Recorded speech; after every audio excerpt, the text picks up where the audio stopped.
Howdy, y'all. I reckon y'all's fixin' to have a rootin' tootin' good old time down yonder at Allie Farms, the whole kinfolk and the trusty old family deer. You see, on account of all this here sudden downpour in ye old raid class, we done got a mighty surge of them plants sprouting faster than a weed in high cotton, and they need tending to right quick. So quit your belly aching ways, strap on them old work boots, and get to hoeing and digging like a true dirt farmer. It ain't gonna be much, but it's gonna be honest work.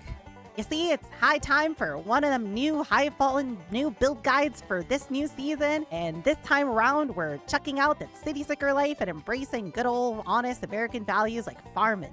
Them city folk gotten easy riding them fancy roas while we're out here busting our humps from sunup to sundown just to make ends meet. It's time to show the world what a real dirt farmer can do, and GG done handed us the tools we need to one-up them Gen Z youngins and their TikToks. All right, kitties, it's time for a new build guide for a new season, and well, we have new plant skills, so what do we gotta do? We gotta put together a farming build. Kitties, with the new plant skills, we are going to combine this together on a Bloodmage, and we're gonna have a great time. Bloodmage is already one of the best ascendancies in the game, and well, it's time to see how good the plants are gonna be with it, and it should be a really fun time. Let's go over everything you need to know here for this build, and let's have a rootin' tootin' time in a ye olde new season. Now, we do need to start this video off with a little bit of disclaimer. We're going to be playing the new plant skills released in 0.4, and, well, they're completely untested, so this might end up blowing up and not being very good. With that said, there's going to be a lot of synergy for the plant skills between new passive points, new support gems, and the fact that we're playing this as a blood mage, which is amazing with any generic spell, though I highly doubt that this is going to be completely hot garbage. The only thing that could possibly ruin this is the plant skills themselves having very low base damage numbers, and if that's the case, we're going to be completely okay because we simply just have to respec 5 passive points on our tree, and we could swap over to Bone Cage and Bone Storm, which is what all the background footage for this video is going to be.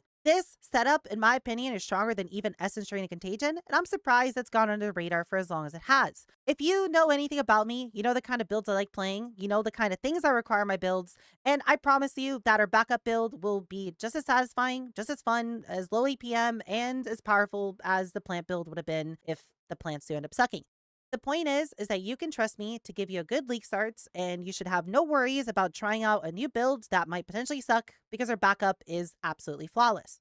On top of this, if this is your first time ever playing an Allie guide, I do need to make you aware that the written guide in the description below is going to hold your hand through literally everything. I have a problem and I write a master's thesis on every single build and every single ARPG that I ever play, and this written guide is my life's work that will literally hold your hand through every little tiny detail of this build. It's going to have a leveling section in here that's going to tell you exactly what to do at every single level. It's also going to show you the exact kind of gear that you want at every point. There'll be trade links, there'll be everything you need, and it's going to tell you exactly when to swap every single support at every single point. There's also going to be a Bone Storm leveling backup planner in here, just in case we do have to swap over, so you don't have to worry about knowing how to level with that. And once we get to maps, there will be an early game build variant that's going to show you the kind of gear we're going to want, and it's going to be updated as we get there and play through the build with any new information that we find. As we push further, there'll be more updates and more build variants added in here, and you can expect daily updates for the first week or so that's going to tell you every single thing you need to know to push this build to a several hundred div build to where you basically win the game.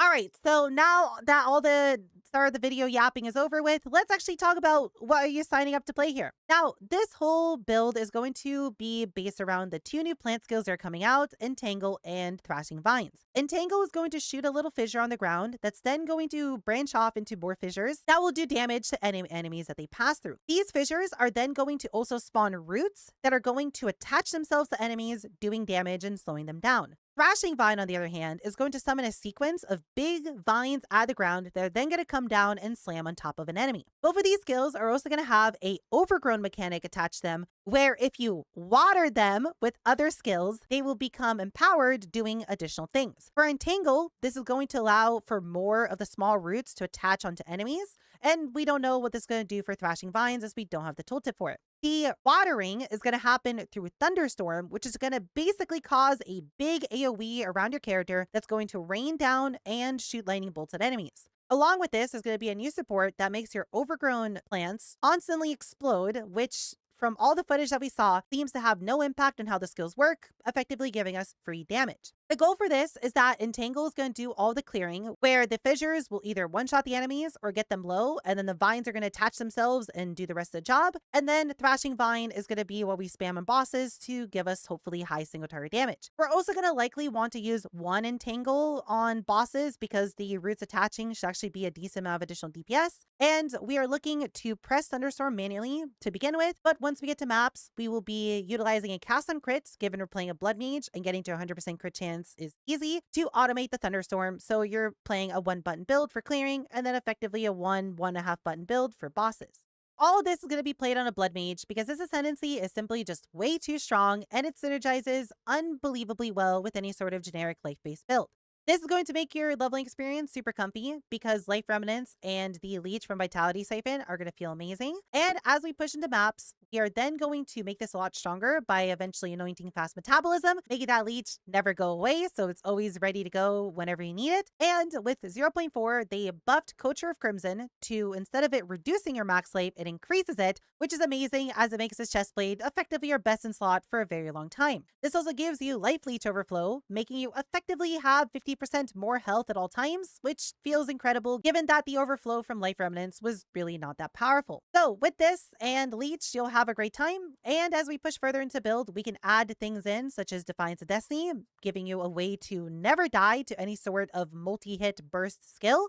And when we combine this with Grasping Wounds, delaying 25% of all damage that you take, effectively making it go away due to all the recovery you have, you should have a very comfortable time. There's even more defensive layers we can fit on top of all this, so the point is you'll never really end up dying once you get this going. For damage, Bloodmage is going to deliver as well. To start off, we're going to get ourselves free crit scaling from Sunder the Flesh, making getting to 100% crit chance relatively easy. And we're going to be picking up Gore Spike, giving you critical damage for stacking life, which we're going to be wanting to do in mass.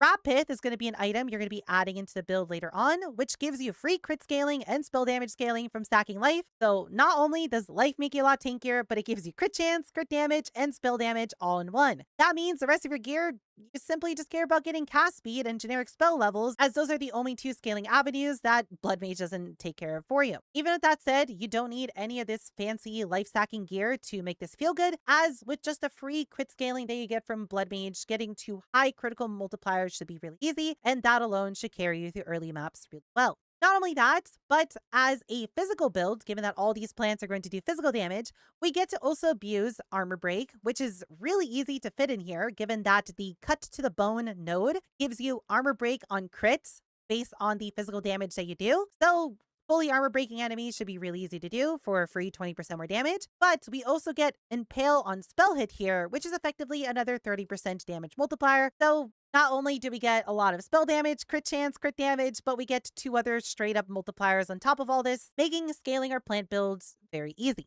I do also want to mention here that pretty much everything that I said so far would also apply to Bone Storm and Bone Cage. So if the plant setup does end up sucking, literally nothing else about the build changes, which is going to make this even easier to put together. From here, I do want to talk about the gear a little bit in terms of what you want to do. And I mostly just want to say that I highly recommend for you to go look through the gear section in the written guide, as this goes into excruciating detail about everything you need to know. In the leveling section, I talk about the kind of gear you want to find in each act, and this should hold your hand pretty well. And there's a few trade links at the bottom for some good leveling gear if you happen to get a little bit of additional currency for you to use.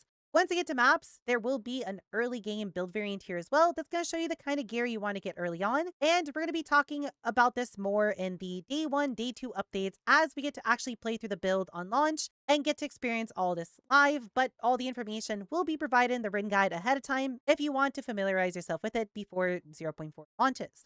And that's pretty much everything that I have to say about this. Now, while there are more things I could yap about in terms of synergies and other small interactions the build does, there really isn't much of a point given we have to go and test all this on launch anyways to see how it all works out. And it's going to be stuff we're going to be covering the day 1 and day 2 updates anyways. This video is mostly meant to entice you on coming and trying this out with me. And again, I have extremely high confidence that this is all going to be completely fine. And even if the plants end up sucking, we have an absolutely amazing S tier backup plan that is super easy to swap over to, that everyone should have a lot of fun with. I'll be streaming all this live on day one, so I do recommend for you to come by and watch, as we're going to be theory crafting everything live. And if you have any suggestions, I'd be more than happy to hear them as we're going through all the steps of figuring this out. And if you are playing this with me on launch, I hope you have a wonderful time with it. I hope you enjoy being a farmer.